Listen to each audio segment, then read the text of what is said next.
ఉన్నత విద్యతోనే ఉజ్వల భవిష్యత్తు పొందవచ్చని ఎమ్మెల్సీ రష్ ఆసుపత్రి అధినేత డాక్టర్ సిపాయి సుబ్రహ్మణ్యం అన్నారు. తిరుపతి ప్రెస్ క్లబ్ ఆధ్వర్యంలో ఇటీవల జరిగిన పబ్లిక్ పరీక్షల్లో అత్యధిక మార్కులు సాధించిన జర్నలిస్టుల పిల్లలకు ప్రతిభా పురస్కారాలను ఆదివారం నాడు అందజేశారు.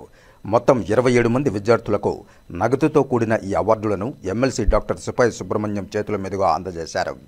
ఈ సందర్భంగా ఎమ్మెల్సీ డాక్టర్ సిపాయి సుబ్రహ్మణ్యం మాట్లాడుతూ విద్య పట్ల ప్రతి ఒక్కరూ ఇష్టాన్ని పెంచుకోవాలన్నారు. చిన్నతనం నుంచి లక్ష్యాన్ని ఉంచుకుని చదవాలని చెప్పారు. ఆ లక్ష్యానికి అనుగుణంగా కష్టపడి ఉన్నత చదువుల వైపు అడుగులు వేయాలన్నారు. గురువులకు, తల్లిదండ్రులకు మంచి పేరు తీసుకురావడంతో పాటు మీ జీవితానికి రాచబాటలు వేసుకోవాలంటే అది చదువుతోనే సాధ్యమవుతుందన్నారు. గడిచిన 4 ఏళ్లుగా జర్నలిస్టుల పిల్లలకు ప్రతిభా అవార్డులను అందించడం సంతోషంగా ఉందన్నారు. ప్రెస్ క్లబ్ అధ్యక్ష కార్యదర్శులు ఆర్ మురళి, బాలచంద్ర మాట్లాడుతూ జర్నలిస్టు పిల్లలను ప్రోత్సహించాలని, విద్యతో కలిగే ప్రయోజనాలను తెలియజెప్పాలన్న సత్సంకల్పంతోనే ఈ అవార్డుల కార్యక్రమానికి శ్రీకారం చుట్టామన్నారు. తల్లిదండ్రుల సమక్షంలో పిల్లలను అభినందించడం ద్వారా వారిలో మరింత ప్రేరణ తీసుకురావచ్చన్నారు. ఇలాంటి అవార్డులతో రేపటి తరం విద్యార్థులు ఆదర్శంగా తీసుకుంటారన్నారు. చదువు వైపు మరింతగా ప్రేరేపించాలన్న ఉద్దేశంతోనే ఈ అవార్డులను కొనసాగిస్తున్నామన్నారు. నగదు అవార్డులను ఇచ్చేందుకు ముందుకు వచ్చిన డాక్టర్ సిపాయి సుబ్రహ్మణ్యంకు ప్రెస్ క్లబ్ తరపున కృతజ్ఞతలు తెలియజేశారు. విద్యార్థులను నగదుతో పాటు జ్ఞాపికతో సత్కరించారు. ఈ కార్యక్రమంలో తిరుపతి ప్రెస్ క్లబ్ ఉపాధ్యక్షులు Lavanya Kumar, joint secretary Jagadish, Vijay Yadav, EC మెంబర్లు చంద్రమోహన్, బాలయ్య, కోఆప్షన్ సభ్యులు పులుగూరు శ్రీనివాసులు, సీనియర్ జర్నలిస్టులు, విద్యార్థుల తల్లిదండ్రులు అధిక సంఖ్యలో పాల్గొన్నారు.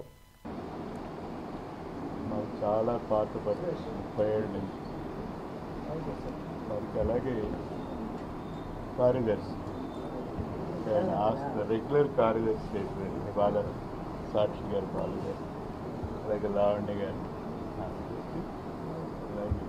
అలాగే చంద్రమోహన్ గారు, అలాగే భరత్ గారు,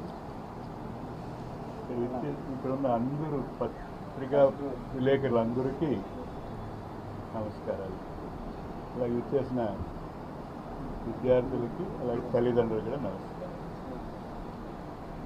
అంటే నాకు ప్రెస్తో ఉన్న సంబంధాలు 40 ఏళ్ళ నుంచి మంచి. ఈరోజు నేను ఒక డాక్టర్గా జిప్మర్ నుంచి తిరుపతి వచ్చి హాస్పిటల్ చేరాను.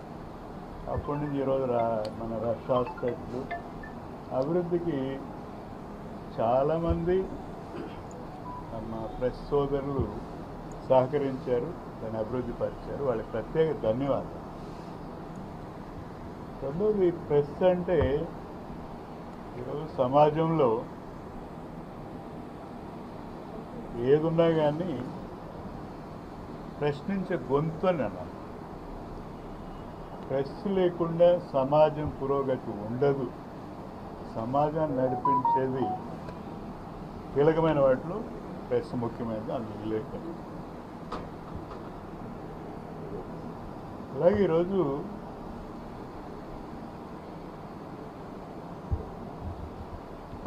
ప్రెస్ అంటున్న ముఖ్యంగా పరుగు, ఎప్పుడు స్ట్రెస్తో పరిగెత్తుంటారు. కాబట్టి ఈరోజు ఉదయం పేపర్ న్యూస్ చూస్తున్నామంటే అంత బాగా దాన్ని తీసుకురావడం జరుగుతుంది.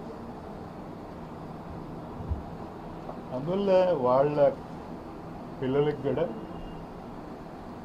రష్ హాస్పిటల్ తరఫున ఒక ప్రోత్సాహం ఇవ్వాలని అడిగిన వెంటనే అధ్యక్షులు, కార్యదర్శి నేను చేయడానికి ఒప్పుకున్నా. నాకు కొన్ని ఇబ్బందులు ఉన్నప్పుడు కూడా తప్పకుండా చేయాలి అన్నది ఒప్పుకున్నాను. ముఖ్యంగా పేరెంట్స్ నేను చెప్పదలుచుకుంది ఏంటన్నా, మీకు అతి పెద్ద ఆస్తి, ఒక పెట్టుబడి అంటే మీ పిల్లల చదువు మీద పెట్టే పెట్టుబడి. మీరు ఇవ్వగలిగింది ఏది కాదు, బంగ్లాలు కాదు, వాళ్ళకి కోట్ల రూపాయలు కాదు, బ్యాంక్ బ్యాలెన్స్ కాదు, కానీ మీరు ఇచ్చే చదువు వాళ్ళ జీవితాన్ని ఎక్కడో నిలబడుతుంది వాళ్ళ సమాజం. కాబట్టి ఇల్లు కొనాలా, కారు కొనాలా ఏది కాదు ముఖ్యం, పిల్లలు చదువుకున్న ఆస్తి ఒకటి మీరు వాళ్ళకి ఇచ్చేదంటే వేరే లేదని.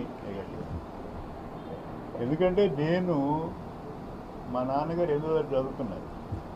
అదే ఒక ఆయన వ్యవసాయదారు, నేను చదువుకున్నాను. మా స్కూల్లో చెట్లుగా చదువుకున్నాం. మాకు స్కూల్ పడిపోయింది, చిత్తూరు రామకృష్ణ స్కూలు. కానీ ఎందుకు చెప్తున్నా ఇదంటే, ఇక్కడ ఈరోజు గవర్నమెంట్ స్కూల్లో చదువుకోవచ్చు. నేను గవర్నమెంట్ స్కూల్లో చివరిగా గవర్నమెంట్ స్కూల్లో చదువుకున్నా. నేను 77లో మెడికల్ కాలేజ్లో ఇక్కడ ఎస్ మెడికల్ సీట్ తెచ్చుకున్నా. తర్వాత 82లో ఇక్కడ ఎంఎస్ సీట్ తెచ్చుకున్నా. తర్వాత జిప్మర్లో ఆల్ ఇండియన్స్లో ఒకటే సీట్లు నేను టాపర్గా నిలిచాను 90లో. నేషనల్ ఇన్స్టిట్యూట్లో ఫస్ట్ వచ్చి ఆల్ ఇండియా టాప్ జిప్మర్లో సీట్ రా. ఎందుకంటే ఒక గవర్నమెంట్ కాలేజ్ స్కూల్లో చదువుకున్న వాళ్ళు కూడా ఎంత దూరం ఎదగవచ్చు అనడానికి మీకు చెప్తాను. పెద్ద దానికి కార్పొరేట్ స్కూల్స్ అవసరం లేదు. యాడ్లు చూస్తుంటాం, ఇది అదేం అవసరం లేదు. మీరు చదువుకుంటే మీ బుర్ర అనేది, మెదడు అనేది మనకు 110 ఉంటుంది ఐక్యూ. అది గర్భంలో ఉన్నప్పుడు డిసైడ్ అయిపోతుంది. కానీ ఇవన్నీ మిగతాన్ని సోషల్. మీరు ఇప్పుడు బాంబేలో ఉన్న చైల్డ్కి, ఢిల్లీలో ఉన్న చైల్డ్కి, పచ్చికాపంలో ఉన్న చైల్డ్ కొంచెం తేడా ఉంటుంది. ఎందుకంటే అక్కడ సర్కమ్స్టాన్స్. అందుకే మీ పేరెంట్స్ కూడా మంచి స్కూల్లో చదువుతున్నారు. ఎందుకంటే మీకు ఆ వాతావరణం బాగుంటుంది. అది కూడా ఇంపార్టెంట్. దానివల్ల మార్పు వస్తుంది. మనం ఢిల్లీలో ఉన్న స్టూడెంట్తో మనం పోటీ పడాలంటే కష్టమే, కొన్ని తప్పు. కానీ మీరు చదువుకుంటే మీకేం కావాలో మీకు కాళ్ళ దగ్గరికి వస్తుంది. మీ పేరెంట్స్కి చేయొచ్చు. మీ గౌరవం పెరుగుతుంది. సమాజం మీ గౌరవం పెరుగుతుంది. కాబట్టి మీరు మీ గౌరవం పెరగాలన్నా, మీకు అన్నీ మీరు సాధించాలన్నా, మీ పేరెంట్స్ మీరు మరే గౌరవం తేవాలన్నా, సొసైటీలో మీరు మీ చదువు అనేది మీకు ఉపయోగపడుతుంది, 10 మందికి కూడా ఉపయోగపడుతుంది. అందువల్ల చాలా మంచి ఈరోజు మార్కులు తెచ్చిన వాళ్ళందరికీ ప్రత్యేకంగా వాళ్ళకి అభినందన తెలుపుకుంటూ ఇంకా ముందుకెళ్ళాలి. Success has no full stop. Success has only common. రోజు పాడాలి.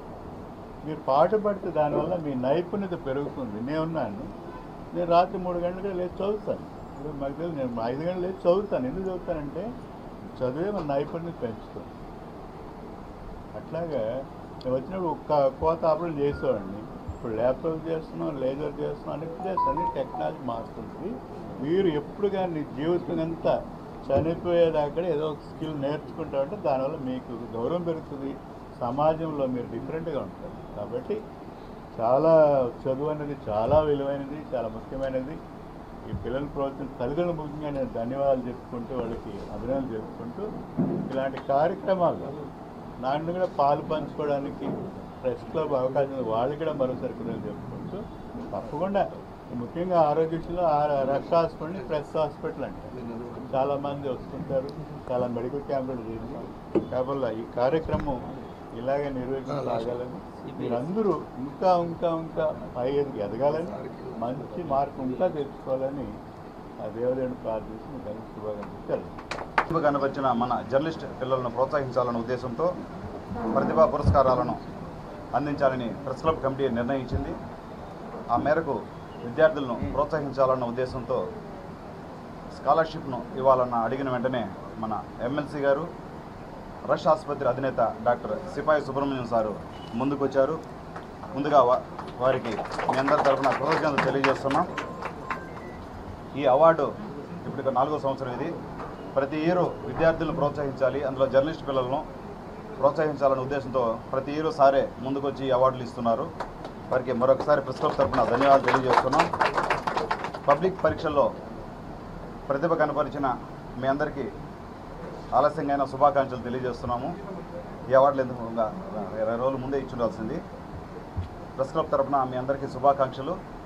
భవిష్యత్తులో మరింత ఉన్నతంగా ఎదగాలని, ఇలాంటి అవార్డులతో మంచి చదువులు చదివి తల్లిదండ్రులకు మంచి పేరు ప్రతిష్టలు తీసుకొస్తారని ఆశిస్తున్నాము. ఈ అవార్డులకి విచ్చేసిన ముఖ్య అతిథి డాక్టర్ సిపాయి సుబ్రహ్మణ్యం సార్కి, అలానే విద్యార్థుల తల్లిదండ్రులకు, ప్రెస్ క్లబ్ సభ్యులందరికీ కృతజ్ఞతలు. ముందుగా ఈ కార్యక్రమం ఉద్దేశించి ప్రెస్ క్లబ్ అధ్యక్షుడు మురళి గారు మాట్లాడతారు. పాత్రికేయ పిల్లలకి ప్రతి ఏటా కూడా ఈ విద్యా ప్రోత్సాహకాలు, అంటే మెరుగైన మార్కులు సాధించిన పిల్లలకు, ఒక ఉత్తమ మార్కులు సాధించిన పిల్లలకు ఇట్లాంటి ప్రోత్సాహాలు గత 5 ఏళ్లుగా ప్రెస్ క్లబ్ తరఫున కొనసాగిస్తూనే వస్తున్నాం. ఆ పరంపరలో భాగంగానే ఇవాళ ఈ కార్యక్రమం నిర్వహిస్తూ వస్తున్నాం. ఇప్పుడు కానీ ప్రోత్సాహం అనేది ఒక కొత్త ఊపిరిస్తుంది. ఆ ప్రోత్సాహం ఏ రూపంలో ఉన్నా కూడా అది చాలా ఆనందాన్ని, సంతోషాన్ని ఇస్తుంది. మరిన్ని విజయాలు చేకూర్చుకునేందుకు, మరిన్ని విజయాలు దక్కేందుకు ఒక అవకాశం కల్పిస్తుంది. ఈవేళ పాత్రికేయ పిల్లలుగా మీరు ఇంత మంచి మార్కులు తెచ్చుకోవడం ప్రెస్ క్లబ్ తరఫున, మీడియా తరఫున మీ అందరికీ కూడా ప్రత్యేక ధన్యవాదాలు తెలుపుతున్నాం, అభినందనలు తెలుపుతున్నాం. మీరు మరింత మెరుగ్గా ఈవేళ మెరుగైన మార్కులు సాధించే పిల్లలు ఫ్యూచర్లో మీరు ఫర్దర్ అంటే ఇప్పుడు ఇంటర్కి వెళ్ళబోయే వాళ్ళు కానీ, ఇంటర్ నుంచి డిగ్రీ, బీటెక్, అట్లాగే ఎంబీబీఎస్ అట్లా వెళ్ళే పిల్లలకు కానీ ఒక కొత్త ఊపిరిది. అంటే మీరు అందుకు ఎక్కడైనా సరే మంచి మార్కులు సాధిస్తే మనకు గుర్తింపు ఉంటుంది అని మీరు అందరూ తెలుసుకోవాలి. ఎక్కడైనా సరే అంటే ఎప్పుడు కానీ సమాజంలో ఎవరికైనా మంచి మార్కులు సాధించడం అంటే బాగా చదవడం, బాగా చదివే వాళ్ళకి ఎప్పుడు గుర్తింపు ఉంటుంది. ఇదొక్కటి మనం మీ పిల్లలుగా మీరు గుర్తుపెట్టుకోవాలి. పేరెంట్స్ కూడా, పాత్రికేయ పేరెంట్స్ కూడా కొత్తగా మిత్రులకు చెప్పేది ఏం లేదు, ఏటాప్పుడు మనం ఇస్తూ ఉన్నాం. మీ పిల్లల్ని మరింతగా ప్రోత్సహించండి. ఈ మార్కులు ఎక్కువ మంది, ఇవాళ 25 మందికి వచ్చింది, ఇది కాదు, ఇట్లాంటి మార్కులు ఒక 100 మందికి రావాలి. అట్లా మనలో ఇంకా కాంపిటీషన్ పెరగాలి. అంటే 90% అండ్ అబోవ్ ఒక 100 మందికి వచ్చే రోజు మాత్రం ఎదురు చూస్తూ ఉంటాం. ఏదేమైనా సరే మీకు అందరికీ సుపరిచితమే రసు సుబ్రహ్మణ్యం సారు నిజంగా మీడియాకి అత్యంత ఆత్మీయులు. ఆయన మీడియాలో ఒకరు. చాలా ఏళ్ళుగా ఏ కార్యక్రమం అనుకున్నా ప్రెస్ క్లబ్ తరఫున నేనున్నా అంటూ ముందుకు వచ్చి ఆయన ఇస్తారు. ఆయనకి వ్యక్తిగతంగా ఏ సమస్య ఉన్నా, రాజకీయంగా ఏ సమస్య ఉన్నా, లేదా హాస్పిటల్ పరంగా ఆర్థిక ఇబ్బంది ఉన్నా, ఏమున్నా అవేమి లెక్క పెట్టరు. మీడియా అవసరము, పాత్రికేయులు, వారి పిల్లలు, వారి కుటుంబ సభ్యులు అంటే ఒక వైద్యం అందించడమే కాదు, ఇట్లాంటి ఆర్థిక పరమైన విద్యా ప్రోత్సాహకాలు అందించడానికి కూడా ఏమాత్రం వెనుకాడిన వ్యక్తి సార్ సుబ్రహ్మణ్యం సారు. ఆయనకి మీ అందరి తరఫున కూడా ప్రత్యేక ధన్యవాదాలు తెలియజేసుకుంటాం. అందరికీ నమస్కారం. నా పేరు అనన్య శర్మ ఉప్పలధడియం. పిల్లల్ని ప్రోత్సహించడానికి ప్రతి సంవత్సరము కూడా తిరుపతి మీడియా వాళ్ళు ఇలాంటి ఎన్నో సన్మాన కార్యక్రమాలని చేపడుతున్నారు. అందులో భాగంగా ఈ సంవత్సరం ఈ రోజున నన్ను సన్మానించినారు. సో నాకు చాలా ఆనందంగా ఉంది. ఇటువంటి కార్యక్రమాలని మరెన్నో ప్రతి సంవత్సరం కూడా చేపట్టాలని కోరుకుంటున్నాను.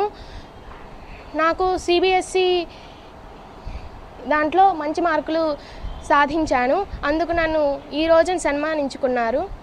ధన్యవాదాలు. నన్ను ప్రోత్సహించిన తల్లిదండ్రులకి, గురువులకి ధన్యవాదాలు తెలుపుకుంటున్నాను. నా పేరు రితీశ్వరు. నేను ఎస్జిఎస్ స్కూల్లో 10th క్లాస్ చదువుకున్నాను. నా 10th క్లాస్లో 500 మార్క్స్ వచ్చింది. నాకు చాలా హ్యాపీగా ఉంది. నాకు ఈ మార్క్స్ రావడం వలన మా పేరెంట్స్ అనేవాళ్ళు బాగా ప్రోత్సహించారు. మా టీచర్లు కూడా చాలా బాగా ప్రోత్సహించారు. అందువల్ల నాకు ఇన్ని మార్క్స్ వచ్చాయి. నేను దీంతోనే కాకుండా ఇంకా ఎంసెట్లో కానీ, జేఈఈ మెయిన్స్లో కూడా మంచి మార్క్స్ సాధిస్తానని కోరుకుంటున్నాను. నువ్వు భవిష్యత్తులో ఏం కావాలనుకుంటున్నావు నాన్న? ఇంజనీర్ కావాలనుకుంటున్నాను సార్.